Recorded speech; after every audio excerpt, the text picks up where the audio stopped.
Bonjour à tous et bienvenue sur notre chaîne. Aujourd'hui, nous allons nous plonger dans un passage vraiment puissant de l'évangile de Matthieu, au chapitre 12, versets 26 à 37. C'est un texte qui nous interpelle directement sur la nature de nos paroles et la source de nos actions. Alors, installez-vous confortablement et explorons ensemble ce que Jésus veut nous dire.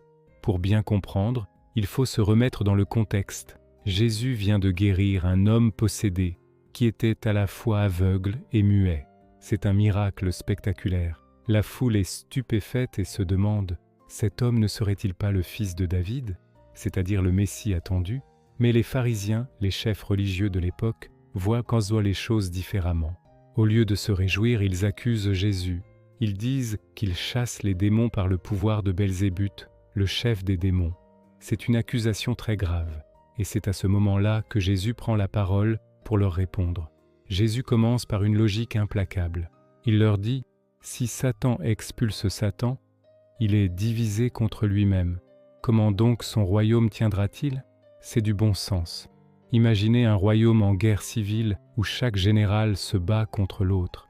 Ce royaume ne peut pas durer, il va s'effondrer. » Il leur dit en quelque sorte « Réfléchissez un peu. Si je combats le mal avec la force du mal, alors le mal serait en train de s'autodétruire. » Cela n'a aucun sens. Par cette image, Jésus nous révèle une vérité fondamentale. Il y a deux royaumes en opposition totale. Le royaume de Dieu et le royaume du mal. Il n'y a pas de zone grise, pas de compromis possible entre les deux. Soit on est avec Dieu, soit on est contre lui. Puis Jésus continue son raisonnement. Il leur dit « Si so et parle, Esprit de Dieu que j'y expulse les démons, c'est donc que le règne de Dieu est venu jusqu'à vous. » Ici, Jésus ne se contente pas de se défendre.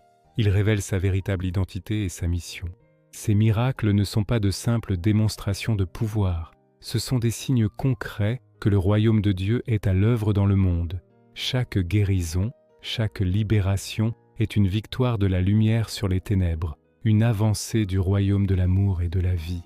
Quand Jésus guérit cet homme, il ne fait pas que lui rendre la vue et la parole, il le restaure entièrement et le réintègre dans la communauté. C'est ça le royaume de Dieu en action.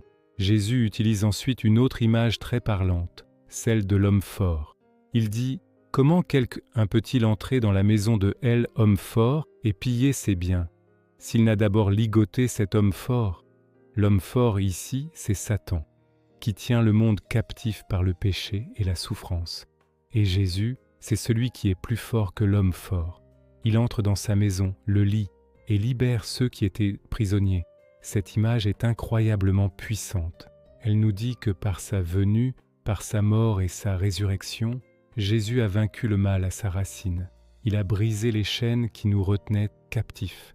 Après avoir établi la logique de son action, Jésus va encore plus loin et met en lumière la responsabilité qui découle de nos choix et surtout de nos paroles.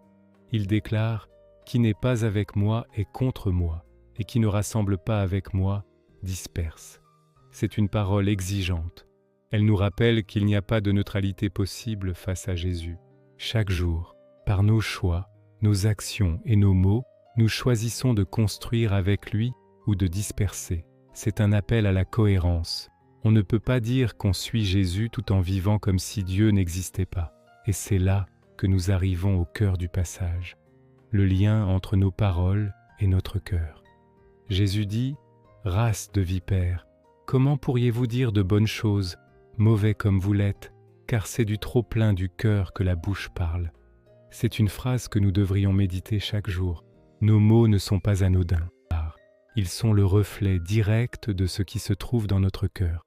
Si notre cœur est rempli de colère, d'amertume, de jalousie, nos paroles seront blessantes, critiques, négatives.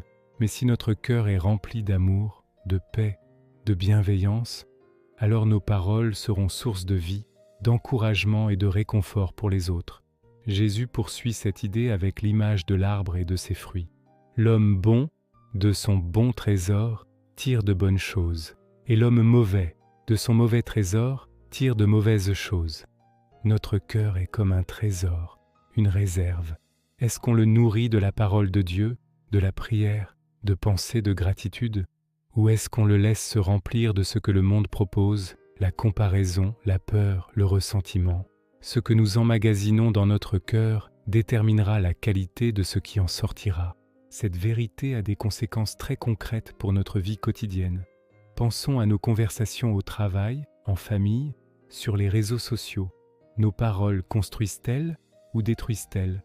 Apportent-elles la paix ou sèment-elles la division? Est-ce qu'on est prompt à critiquer, à juger, à colporter des rumeurs? Ou est-ce qu'on cherche à voir le bien chez l'autre, à encourager, à pardonner? Jésus nous invite à un véritable examen de conscience.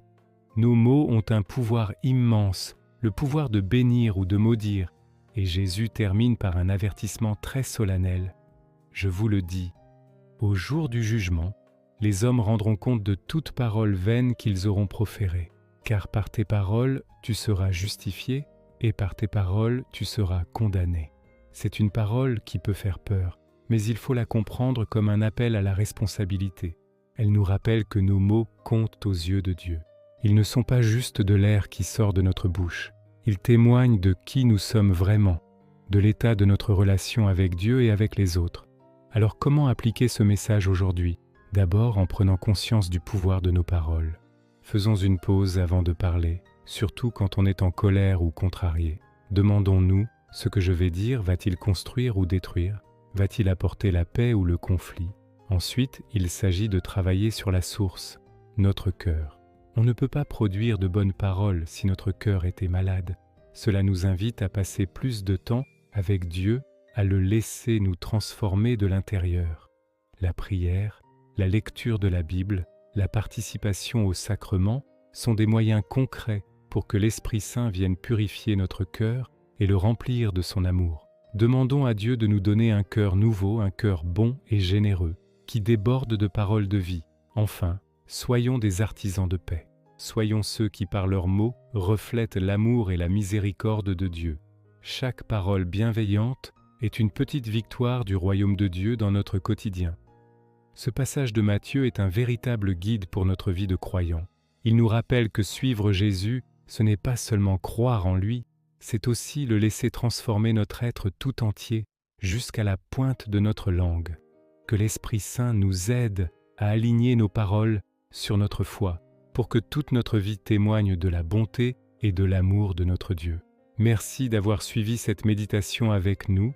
N'hésitez pas à partager dans les commentaires comment ce passage vous parle personnellement et comment vous essayez de mettre en pratique cet enseignement dans votre vie. Si cette vidéo vous a plu, pensez à la liker, à la partager et à vous abonner à la chaîne pour ne rien manquer de nos prochains contenus.